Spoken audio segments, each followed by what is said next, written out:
The very first directive the Lord gave man was remember. The Lord says, remember me. Remember what I have established for you. It's about remembering what matters. We spend a lot of time as people remembering that which distracts from that which frees, that which keeps us in bondage, rather than that which liberates us. The Lord said, remember, I am the Lord your God. I alone am the one who freed you from bondage, from slavery. This is what he asks people to remember. The Lord asks his children to remember he is God and he's the one that freed us. That's what we're to remember. Everything beyond that is kind of just busy work. So when you are choosing to remember where you came from, don't forget where you came from. Don't forget your people. Here's the deal, folks. I don't want to remember where I came from. I know where I came from. It's not anything I would ask people to return to on some levels. And in other areas, it's precisely what people need to return to. There's some fundamental truths in where I was raised, how I was raised, that is beautiful and godly. And there are aspects of where I was raised and who I was around and what the thought processes were that I never need to return to. And that's the issue of remembrance. What's of value? What truly matters for who we truly are, which is spiritual beings. We are infinite spiritual beings having finite, temporary, fickle, fallible, will die in dust and return to the earth experiences. Who we are is spirit. And it's not that the flesh and the body and the earthly surroundings don't matter. It's just that they serve a purpose to point us to who we really are in spirit. And at some point, Adonai Lechena Yeshua HaMashiach, the Lord, the God of Abraham, Isaac, and Jacob, will return to establish his physical kingdom in this time and place.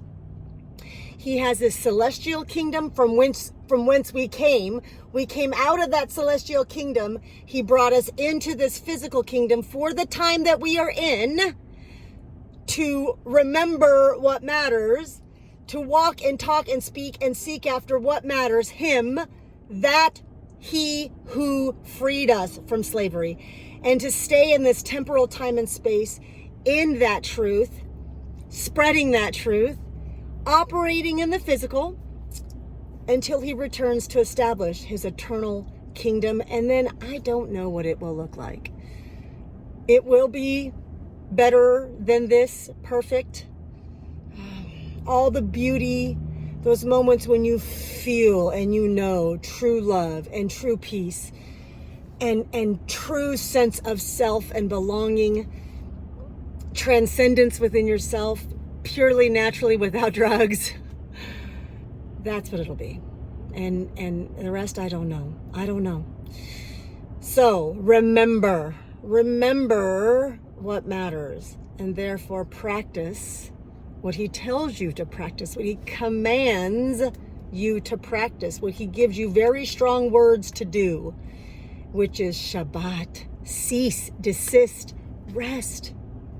Cease from producing, cease from creating, cease from striving.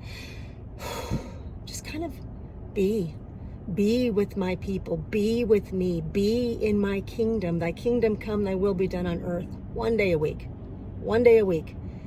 Take Shabbat, sundown on Friday night to sundown on Saturday.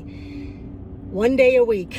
We are to cease, revel in his divine kingdom and what he's created and the people that he's placed in front of us in the situations. And consider that even if it maybe is not the best situation, the best people in the moment, maybe there's a purpose and a reason in that moment. And if you can sort of start to rethink, Lord, how do you want me to approach this situation, these people on this day of ceasing, desisting from controlling it? Let me just sort of flow with it. I will see something different. I will. I'll either see how to exit with dignity for that person, that situation, and myself, or I'll see how to continue engaging with respect, with the boundaries for myself and for that person. I'll either see the situation in how God sees it, hears it, and thinks about it, or I'll continue fighting it and trying to make sense of it. My experience has been, you have to walk in the unknown of it. You have to walk in the, I don't know what it means or why I'm with this person or why I'm in this situation. I don't know. But you have to get to that point where it just feels like you're flowing with it. It becomes unplugged. It becomes red pill, blue pill reality. It becomes otherworldly as you just start to be within it. And as you just start to be within it, you have surrendered yourself, your control, your understanding, your creation. The Lord shows you alternatives. As you place your most precious desires on the altar, as you surrender self and die on the cross, the Lord shows you alternatives. The Lord shows you the ram to sacrifice rather than your precious and beloved son. The Lord shows you life instead of the death that you experienced on the cross. I pray the truths of the Tanakh and the New Testament, the Old Testament, the New Testament, La Biblia, the Bible. I pray those truths speak to your spirit, that you've dove into what they are, so you don't get caught up in all the rules and regulations, that you begin to see those rules and regulations as boundaries, as bumpers on your lane, that you use to walk and grow closer to the Lord. Because all those laws, all those rules, the root, the base, the purpose of them all is to draw closer to the Lord.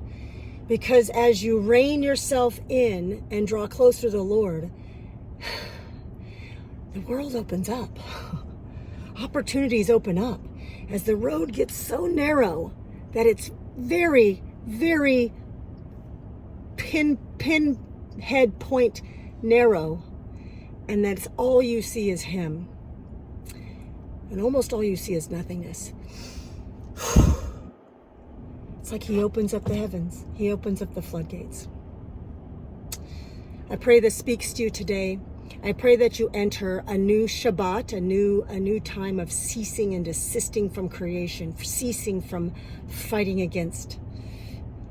I pray that you enter this Shabbat, this time of preparation, with a willingness to cease. In his name, shalom.